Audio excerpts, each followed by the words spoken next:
मध्ये जो गोळीबार झालेला होता त्या गोळीबारानंतर एक वेदनादायी व्हिडिओ सोशल मीडियावर व्हायरल झालेला होता। तो होता एका नौदल अधिकाऱ्याच्या पत्नीचा आणि तो व्हिडिओ याच रेस्टॉरंटमधला होता।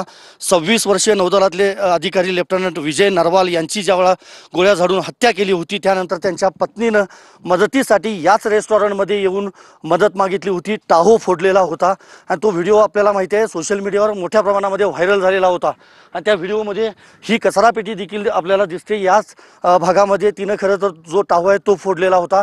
खरं तर त्या दाम्पत्यानं रील देखील एक बनवलेला होता काही वेळापूर्वी, म्हणजे हत्या गोळीबार होण्यापूर्वी याच भागामध्ये त्यांनी रील बनवलेला होता। पाठीमागं जो पर्वत दिसतोय आपल्याला बर्फाच्छादित, तोच पर्वत त्या व्हिडिओमध्ये देखील दिसतोय।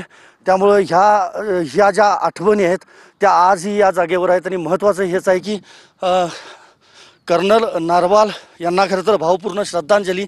मात्र त्या दाम्पत्याला कदाचित स्वप्नातही वाटलं नसेल की ही त्यांची शेवटची वेळ असेल लेफ्टनंट कर्नल यांची, कारण लग्नानंतर काही दिवसांनंतर ते फिरायला आलेले होते आणि त्यानंतर त्यांच्यावर काळानं घाला घातला। व्हिडिओ जर्नलिस्ट विनोद कुमार सह मी संदीप राजगोळकर, TV9 मराठी, पहलगाम।